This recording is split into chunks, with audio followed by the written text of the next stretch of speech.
बालासोर के मीरांबिका residential school का 10वां सालाना स्पोर्ट्स मुकाबला का किया गया आयोजन। बालासोर के मठोसाई के करीब वाक़े मीरांबिका रेसिडेंशियल स्कूल का 10वां सालाना स्पोर्ट्स मुकाबला आज बालासोर के परमिट फील्ड पे आयोजन किया गया। स्कूल के प्रिंसिपल विभू दत्तो खुटिया की निगरानी पे चल रहे इस खेल मुकाबले का मेहमान खुसूसी ओडिया के मशहूर कलमकार कवि अभय दास ने स्कूल का परचम कुशाई करते हुए ऑफिशियल तौर पर उद्घाटन किया। मेहमान एजाजी के तौर पर साबिक कर्नल क्षेत्र मोहन महापात्रा और समय चक्र मैगजीन के एडिटर सर्वेश्वर जैना ने शिरकत की। मेहमानों ने कहा कि ये खेल मुकाबला सिर्फ हार जीत के लिए नहीं करवाया जाता है, बल्कि बच्चों को फिट रखने की गरज से किया जाता है। जो बच्चे जितना तंदुरुस्त रहेंगे उनका दिमाग भी उतना ही तेज चलेगा, इसलिए खेल के साथ वर्जिश भी करनी चाहिए।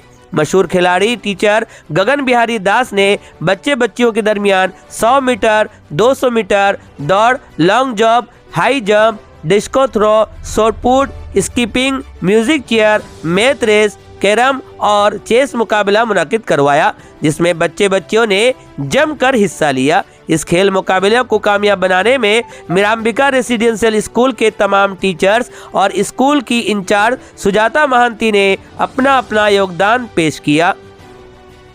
समस्त को आज ए अवसर रे आज सुखद मुहूर्त रे मु समस्त को शुभेच्छा एवं अभिवादन जनाऊँगी।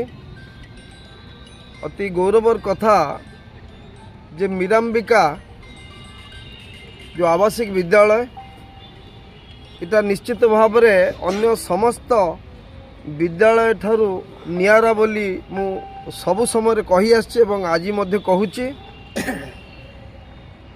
मनीष निर्माण करिवारे बा भल मनीष तैयारी करिवारे ए अनुष्ठान बहुत बड़ भूमिका रही, जहाँ अभिभावक माने एवं पिला माने निश्चित भाव में स्वीकार करेंगे। सेमानक जीवन को श्रृंखलित करने पाई जेते जहाँ प्रकार उद्यम करा जिबा कथा करा जाए, किंतु ये मध्य गोटे स्वतंत्र उत्सव स्वतंत्र कार्यक्रम जे पिला मानकर बा जो छात्र छात्री मानकर बौद्धिक विकास सहित सेमानकर जे गोटे शारीरिक विकास आवश्यकता अच्छी से पाई एभली एक उत्सव एभली एक कार्यक्रम क्रीड़ा उत्सव मध्य अनुष्ठित हवा कथा ताहाको अत्यंत सफलतार सहित आज एठारे निश्चित भाव में से कार्यान्वयन हब।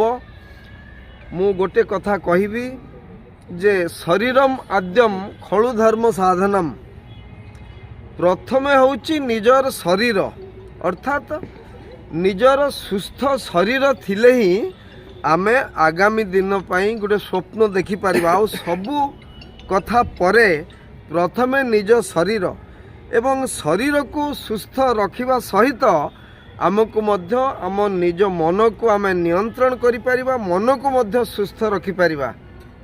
हेल्थ इज वेल्थ समस्ते जानिछ, तेणु ए दिगरु आमे निज शरीर को सबुबले सुस्थ रखिबा केबे भी पश्चातपद हवा नहीं, अर्थात आमे नियमित भाव में योग व्यायाम बा क्रीड़ा जहाँ आमर रुचि अनुगत बा रुचि अनुकूल निश्चित भाव में आमे सेही भली किछि खेला खेली मध्य करिवा दरकार।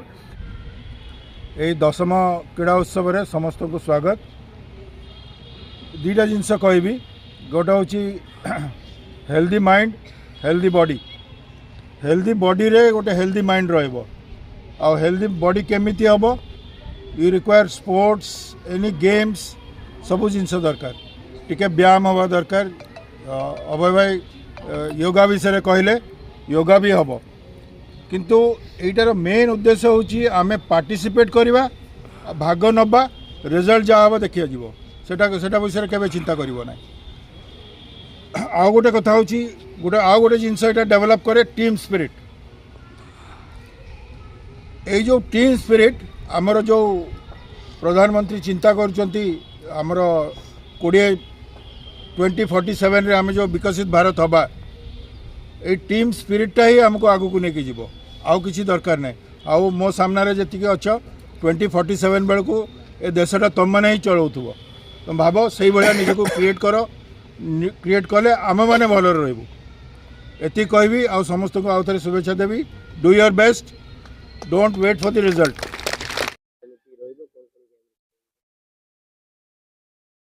सर्वप्रथमे आम यही मीराम्बिका आवासिक विद्यालय 10म वार्षिक क्रीड़ा उत्सव रे समस्त मोर स्वागत शुभेच्छा। आज यही उत्सव रे मुख्य अतिथि भाव में जोग देइचंती आमर आगधाड़ी जड़े कवि लेखक बालेश्वर जिलार श्रीयुक्त अभय दास महोदय तथा